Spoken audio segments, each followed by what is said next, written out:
Hello दोस्तों, स्वागत है आपका मेरे यूट्यूब चैनल पे। और आपने पिछली कक्षाएं देख रहे होंगे और आपकी तैयारी अच्छी चल रही होगी। तो आज हम लोग लघुत्तम समापवर्तक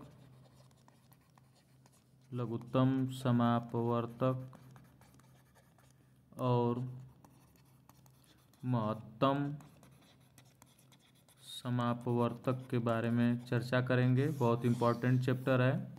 इससे लगभग अति लघुत्तरी में एक क्वेश्चन जरूर बनता है। तो देखते हैं इसको। पहले हम लघुत्तम समापवर्तक देखेंगे। लघुत्तम समापवर्तक, इसे लगाने के लिए दो विधियों का प्रयोग किया जाता है। एक भाग विधि और दूसरा अभाज्य गुणनखंड विधि। चलिए तो हम देखते हैं अभाज्य गुणनखंड विधि। पहला हम देखते हैं अभाज्य गुणनखंड विधि। इसमें पहले कुछ संख्याओं का अभाज्य गुणनखंड निकालते हैं। तो जैसे एक मैंने संख्या ले ली है, 8, 16, 40 का लसाअ ज्ञात कीजिए। तो अभाज्य गुणनखंड में पहले अभाज्य गुणनखंड निकालते हैं। जैसे आप देख सकते हैं अभाज्य गुणनखंड कैसे निकालते हैं। मान लीजिए 16 का अभाज्य गुणनखंड निकाला हो तो 2 से कटाएंगे इसको, 8 बार में कट जाएगा। 2 से कटाएंगे 4 बार में कट जाएगा। 2 से कटाएंगे 2 बार में। तो इस तरह से अभाज्य गुणनखंड निकालते हैं। आप जानते ही होंगे 8, 16 और 40 दो गुणते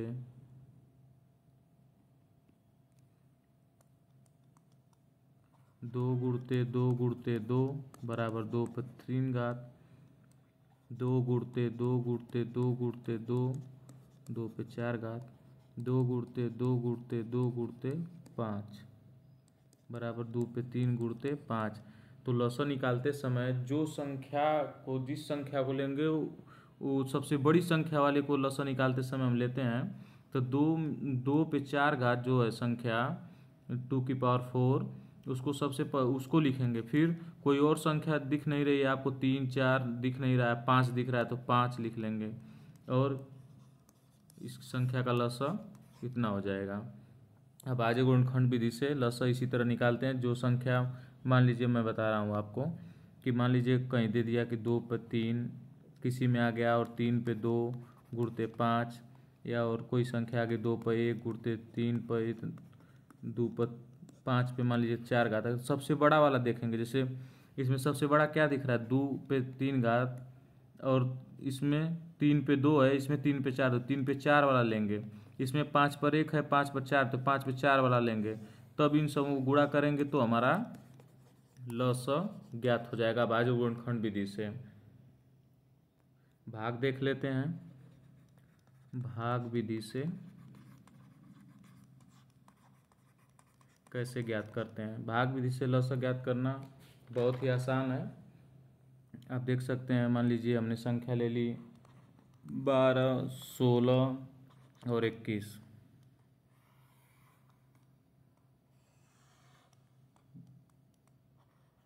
2 से 6 बेर में कट जाएगा, 8 बेर में 21,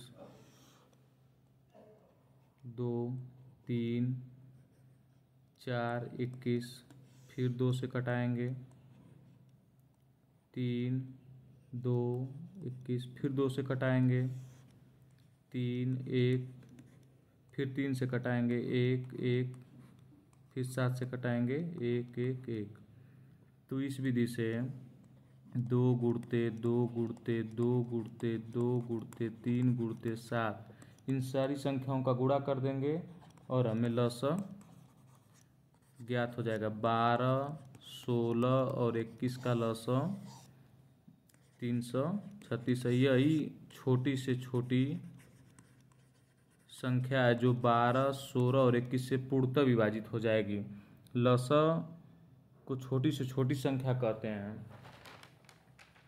लसा को हम कह सकते हैं कि वह छोटी से छोटी संख्या, छोटी से छोटी संख्या जिसमें दी हुई सभी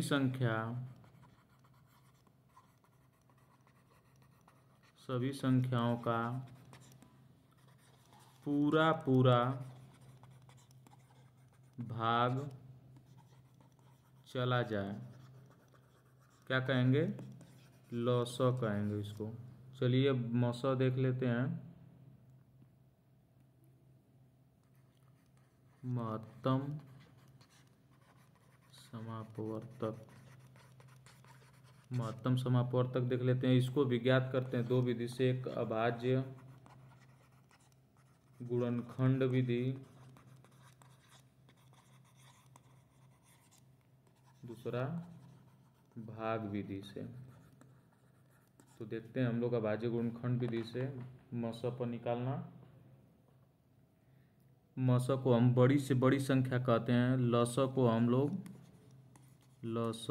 हम लोग छोटी से छोटी संख्या ज्ञात करते हैं, तथा मौसा में हम लोग बड़ी से बड़ी संख्या ज्ञात करते हैं। तो ध्यान दीजिएगा इसका। और अभाज्य गुणनखंड विधि से हम महत्तम समापवर्तक, अभाज्य गुणनखंड विधि से HCF या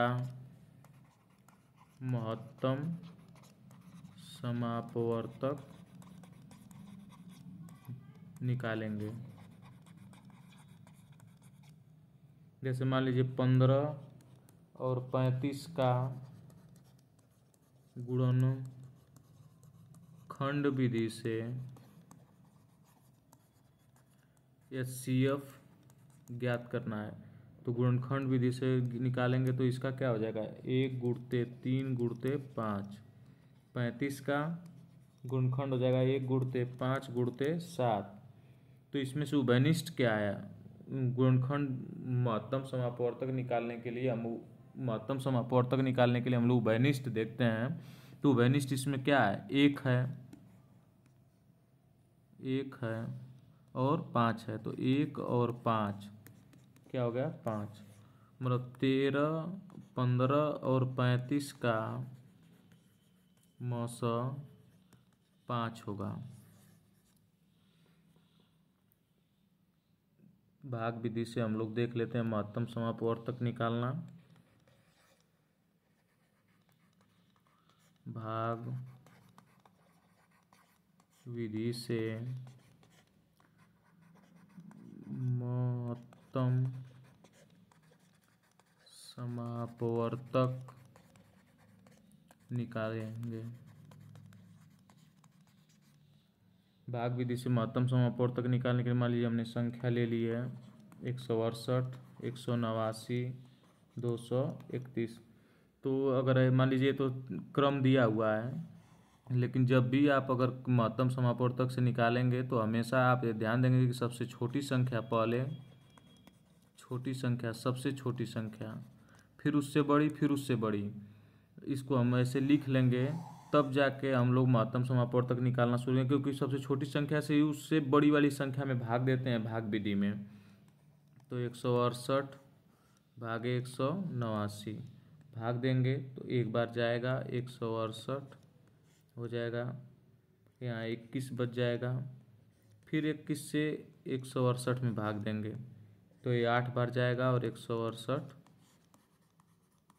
कट जाएगा। तो फिर 21 बच गया, तो 21 से अब 231 में भाग दिया जाएगा, क्योंकि उससे बड़ी वह संख्या है। और ये 11 बार में एक बार जाएगा तो